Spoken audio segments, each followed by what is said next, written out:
profeta Isaías, também conhecido como profeta messiânico, homem usado por Deus como um profeta dos maiores na história de Israel, homem de uma percepção espiritual muito aguçada, para quem Deus revelou detalhes do cumprimento da sua promessa, no que se referia à vinda do seu filho ao mundo. Logo no início do seu ministério na qualidade de profeta, ele teve uma visão muito significativa. O relato dessa visão está no capítulo 6 de Isaías, versos de 1 a 10, que queremos ler para nela meditarmos e sairmos daqui também com uma visão edificada e mais aguçada acerca de Deus e da missão que Ele tem para aqueles que Ele chama para o seu serviço.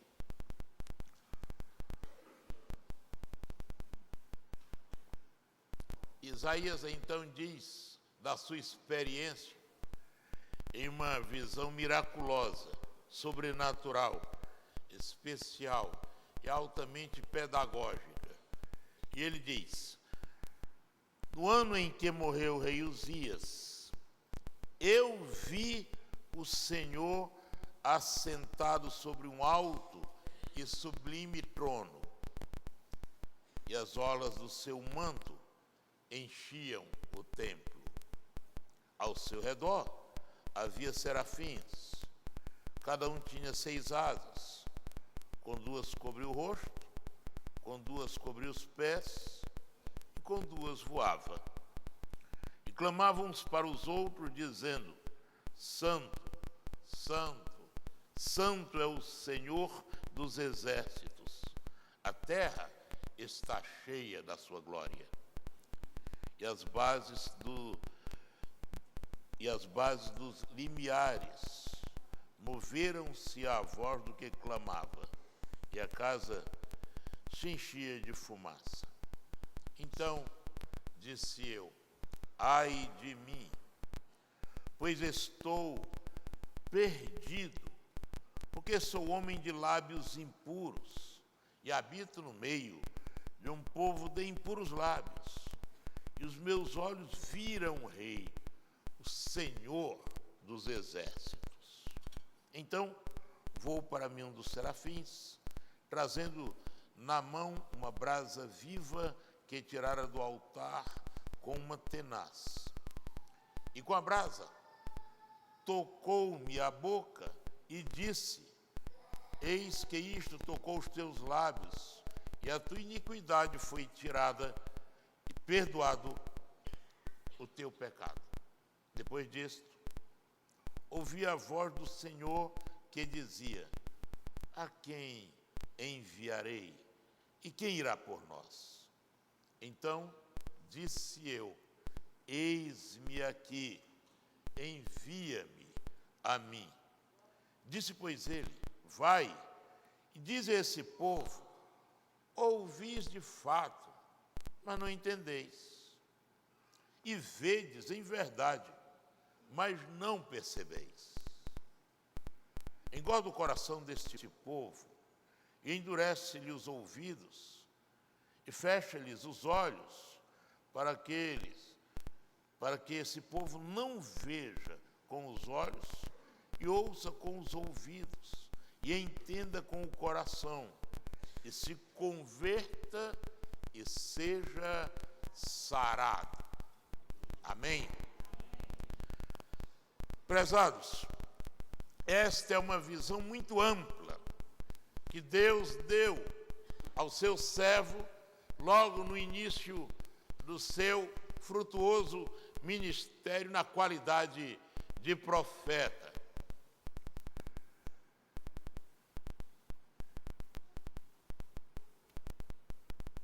Isaías vai dizer da sua experiência. E ele conta essa experiência de um modo crescente e de forma pedagógica. E ele começa situando a época em que vivia, o ministério que realizava e a comunhão que possuía com Deus.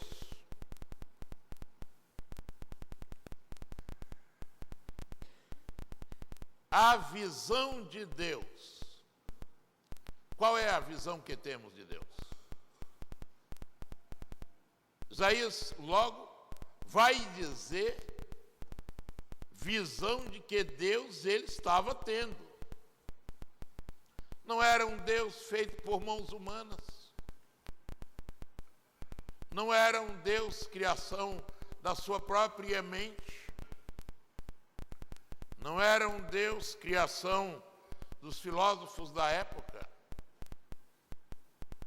Mas era o Deus Todo-Poderoso, que estava assentado num alto e sublime trono.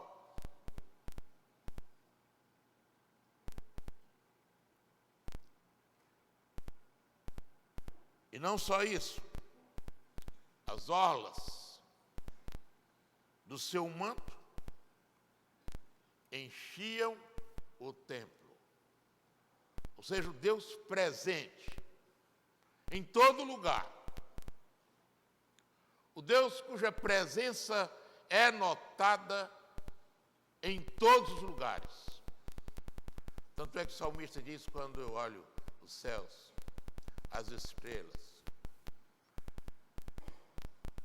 que é o homem mortal para que te lembres dele.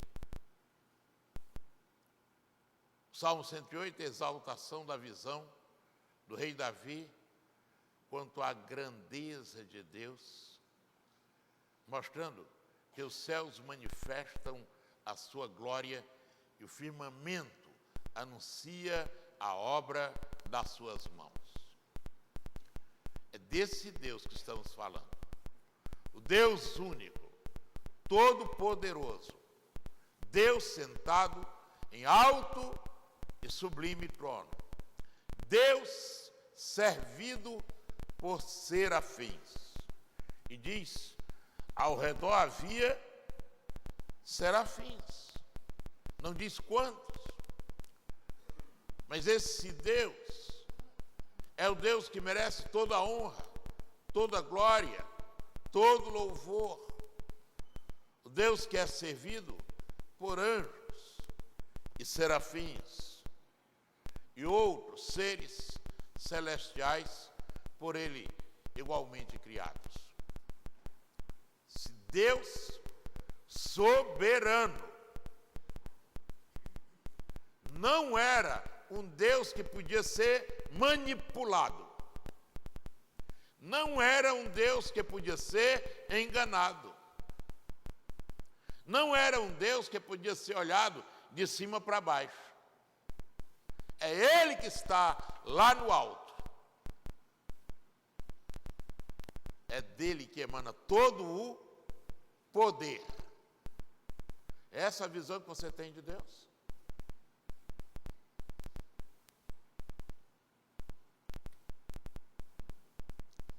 Mais ainda, não é apenas a visão do Deus Todo-Poderoso, Criador de todas as coisas, dos céus e da terra, mas é o Deus Santo. E diz que os serafins cantavam uns para os outros, dizendo, Santo, Santo, Santo é o Senhor dos exércitos, e a terra está cheia da sua glória. Esse Deus, que ao mesmo tempo que é poderoso, é santo e digno de toda a glória.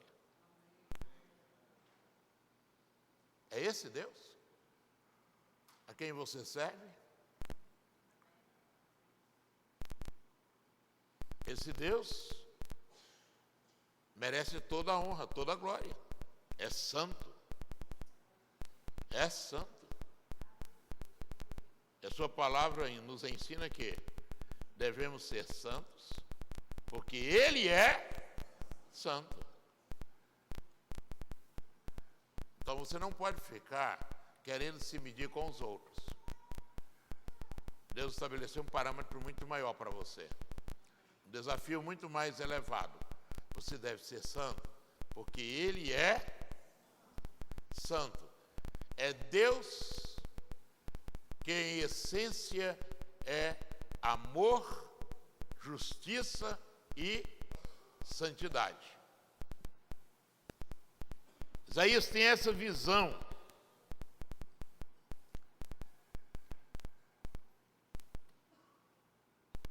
Quando Isaías tem essa percepção de Deus,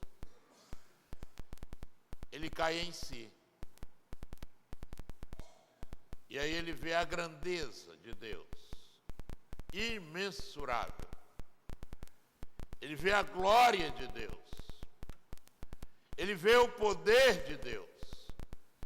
E cai em si e diz: ai de mim, pois estou perdido.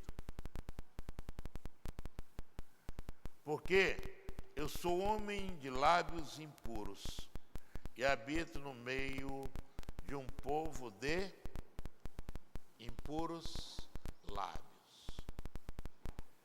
E o que eu vi é muito sublime. Os meus olhos viram o Rei, esse Rei que é o Senhor dos exércitos. Ele não estava falando desse exército ou dos exércitos aqui da terra. Ele estava falando dos exércitos celestiais. Esse é o seu Deus? Se esse é o seu Deus, você acha que pode enrolar esse Deus? Você acha que pode enganar? Esse Deus dá, como se diz na linguagem popular, para a gente empurrando com a barriga? Se não é barriga, pode ser o tanquinho, no meu caso. Não sei o que você riu. Já sei. No meu caso é uma Brastemp, não é um tanquinho. Mas não dá. Não dá. Esse Deus que você acha que pode levar de qualquer maneira, não é esse Deus da visão de Isaías. E você não pode viver se iludindo. Você tem que ter uma visão correta do Deus a quem você quer servir. E então, ele tendo a visão de Deus, ele passa a ter uma visão ontológica, ou seja, uma visão dele mesmo, da sua pequenez. O quanto ele era pequeno diante da grandeza inescrutável desse Deus, Senhor dos exércitos. E aí ele disse: eu estou perdido. Mas ele então tem uma experiência muito interessante. Esse Deus que ouve a sua confissão envia um dos serafins que voa para ele, trazendo na mão uma brasa viva que tirara do altar, e com uma tenaz e com a brasa tocou a boca de Isaías. Sabe o que você está dizendo? O meu Deus está interessado na purificação da minha vida. Entendeu? Deus está interessado em que você tenha uma vida de excelência, uma vida de qualidade, uma vida de santidade, Uma vida que se torne um referencial. O que Cristo disse? Uma vida em abundância. E toca em seus lábios com a brasa. Qual foi a consequência? Qual foi o resultado? O verso 7 diz: a tua iniquidade foi tirada e perdoado o teu pecado. Agora o que Deus está dizendo para Isaías é isso: olha, você é meu profeta. Você foi chamado para uma obra que requer que a sua vida fique livre da iniquidade e livre da escravidão do pecado. Esse é o plano de Deus para todos aqueles que desejam servi-lo. Ele faz isso quando ele vê que Isaías, com inteireza de coração, reconhece que precisava de uma mudança na sua vida, porque ele diz: ai de mim, que sou homem de lábios impuros.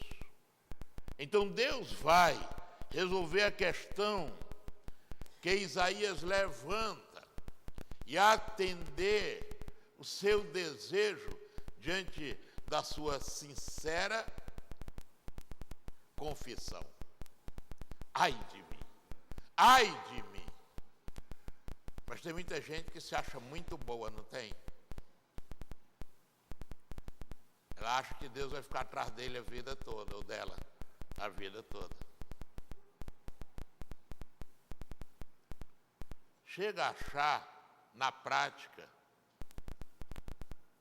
que se Deus quiser que corra atrás, né? Na prática é assim. Você não diz, mas age. Porque tem coisas que a gente não diz, mas demonstra pelo agir.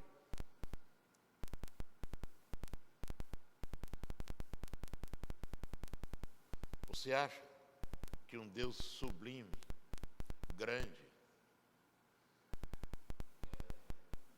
deve ser levado assim, de qualquer maneira?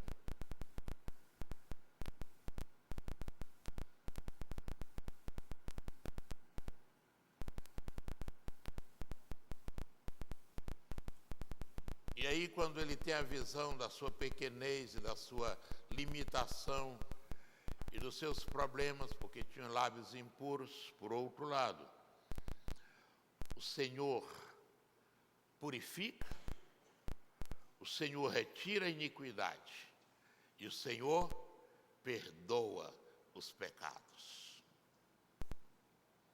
Tem Deus melhor do que esse? Tem Deus melhor do que esse?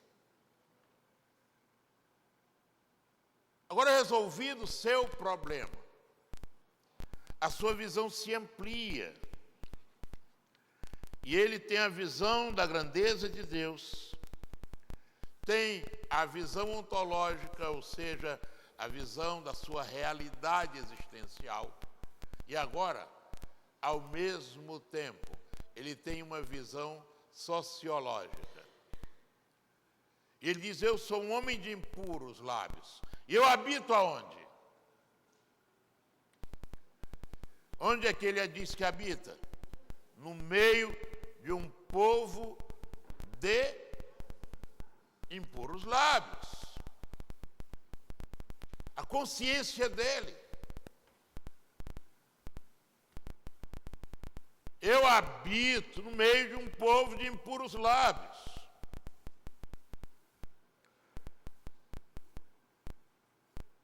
Essa visão também foi dada a Paulo. Quando ele diz lá em Filipenses 2,15, para que sejais irrepreensíveis e sinceros filhos de Deus, inculpáveis no meio de uma geração corrompida e perversa, entre a qual resplandeceis como astros no mundo. Paulo tinha essa mesma visão. Ele sabia que vivia no meio de um povo de impuros lábios. Mas isso não justifica que ele continuasse a viver com os lábios impuros. Agora, ele estava vivendo no meio de um povo de impuros lábios, mas os seus lábios haviam sido purificados. Qual é a sua realidade?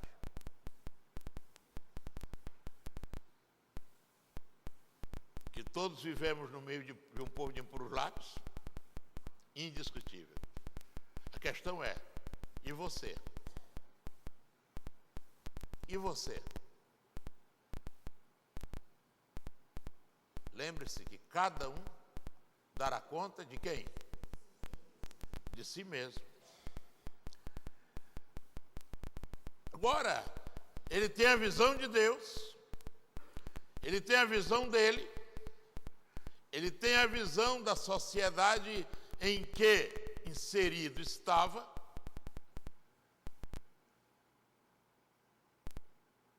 Aí Deus vai falar com ele agora.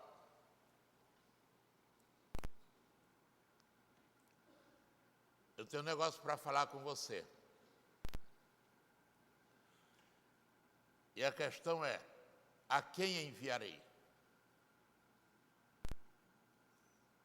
A quem eu vou enviar? Quem há de ir? Hein?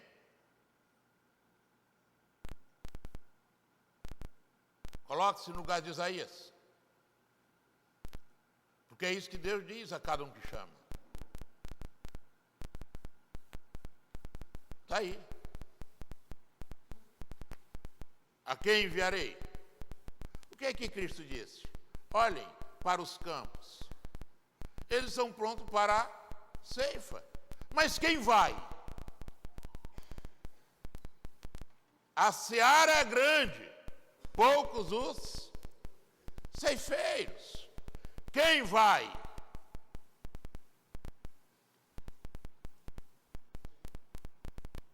Resposta de Isaías qual foi?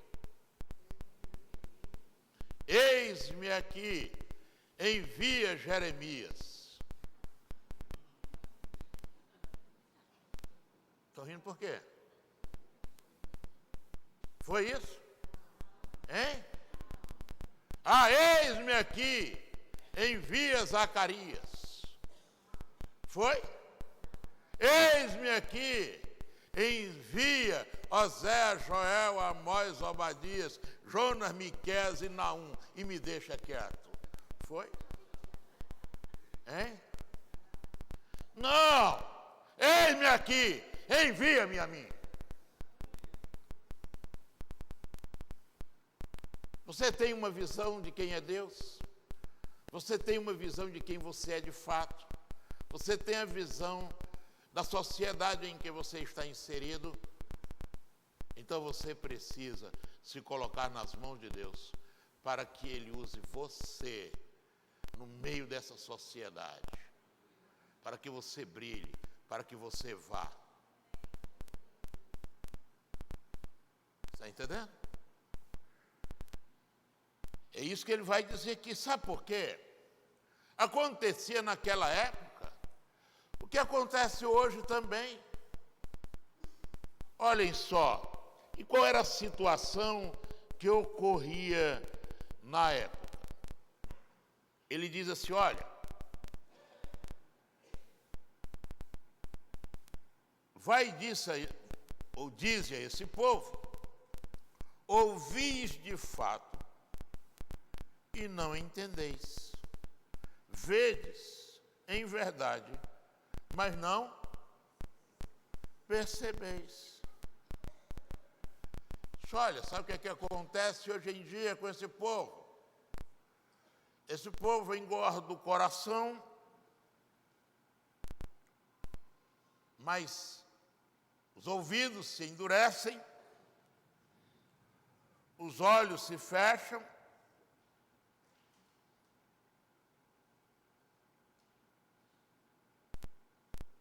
e esse povo não vê com os olhos, não ouve com os ouvidos,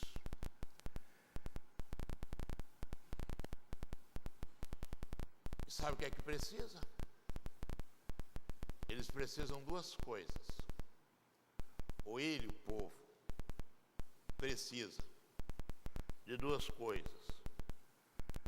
Precisa se converter e ser sarado. Olhem só o final do verso. Verso 10, vou ler. Engorda o coração desse povo, endurece-lhe os ouvidos, fecha-lhe os olhos, para que ele não veja com os olhos, e ouça com os ouvidos, e entenda com o coração, e se converta, e seja o quê? Sarado.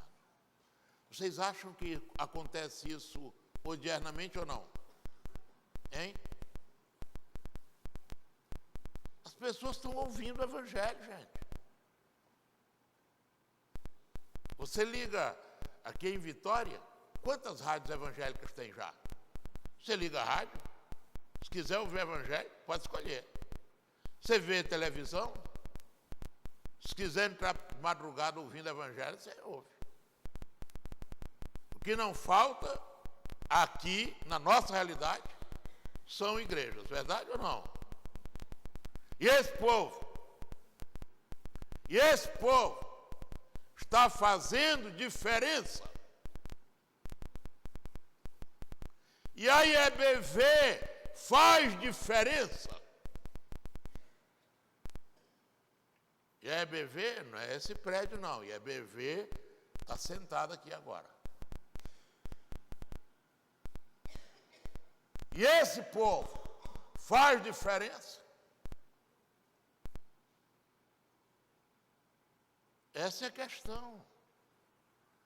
Não adianta apenas ver, ouvir e ser uma ovelha gorda. Mas olha, precisa, ou duas coisas são necessárias, digo melhor. O povo tem que se converter e ser sarado. Duas coisas necessárias: conversão e cura.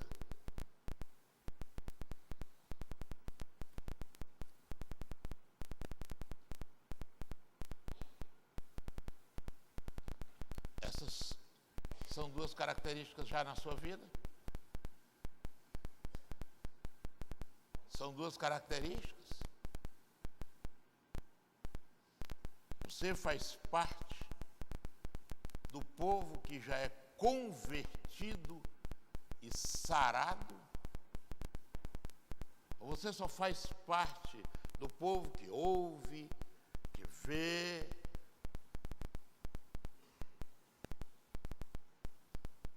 mas não muda? Era isso que Deus estava falando a Isaías. Eu creio, prezados, que é isso que Deus está falando a nós ainda hoje. Quantas e quantas pessoas não têm a visão de um Deus tão grande e tão maravilhoso como de fato é o Deus verdadeiro, o Deus da Bíblia, o Deus de Isaías, o Deus de Abraão, o Deus de Isaac, o Deus de Jacó, o Deus de Davi.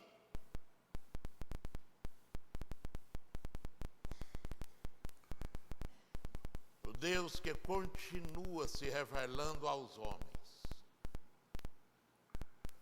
O Deus que está desejoso de purificar os nossos lábios e limpar os nossos corações. O Deus que quer usar a mim e a você para ir a esse povo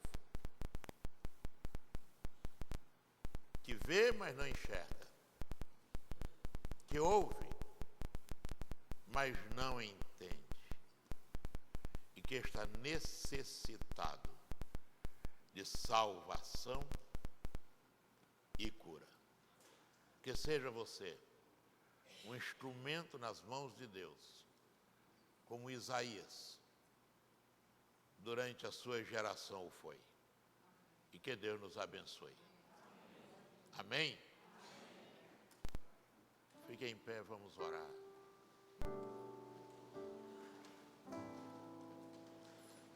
Eu queria que você agora fechasse seus olhos. Não é porque fechar o olho é mágico, não. É porque quando a gente fecha os olhos, a gente se desliga, não é? Aí a gente pode se concentrar mais. Eu queria que você, então, fechasse seus olhos. Procurasse na sua mente qual é a sua visão que você tem de Deus. Quem de fato é Deus para você? Como é que você enxerga Deus? Esse Deus que está sentado em alto sublime trono. Esse Deus cujos serafins e anjos o servem e o louvam dizendo: Santo, Santo, Santo é o Senhor dos exércitos. A terra está cheia da sua glória. O firmamento anuncia as obras das suas mãos.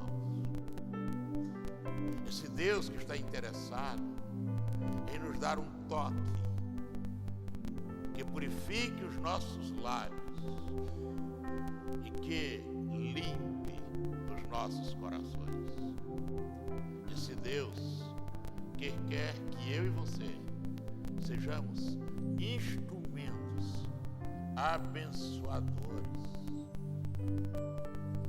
com quem Ele pode contar para ir e anunciá-lo àqueles que ainda não conseguem enxergá-lo como Ele de fato é, para aqueles que ainda não conseguem ouvir e praticar o que Ele de fato ensina na sua palavra. E Deus conta com você. E Ele pergunta: a quem eu vou enviar? E a sua resposta e a minha resposta devem ser essa mesma de Isaías: Senhor, eis-me aqui, envia-me a mim. Vamos orar. Pai amado, aqui está o teu povo reunido e queremos agradecer porque a visão que o Senhor deu a Isaías naquele dia, nós somos privilegiados também em tê-la através da tua palavra. Sabemos que o Senhor é o mesmo de ontem, o Senhor é hoje, o Senhor é eternamente. O Senhor continua sendo o Senhor dos exércitos, mas é também um Deus amoroso que a nós se revela. O Senhor continua sendo santo e exaltado pela sua santidade, mas o Senhor também quer tocar em nossos lábios para que sejamos santificados. Nós queremos agradecer, porque é grande a obra, mas o Senhor nos tem chamado para sermos servos teus, realizando a obra dele, segundo a sua vontade, segundo o seu querer e debaixo da sua orientação. Abençoa, Pai, cada um aqui presente, que saiamos daqui enriquecidos pela visão que temos do Senhor através da experiência do profeta Isaías. E agora, que o teu amor, ó Deus Pai, a graça salvadora do teu Filho, a comunhão e as consolações do teu Santo Espírito estejam sobre essa igreja e sobre todo o teu povo espalhado na face da terra. Amém. Abrace aí 4, 5 pessoas, desejando-lhes a semana feliz na presença de Deus.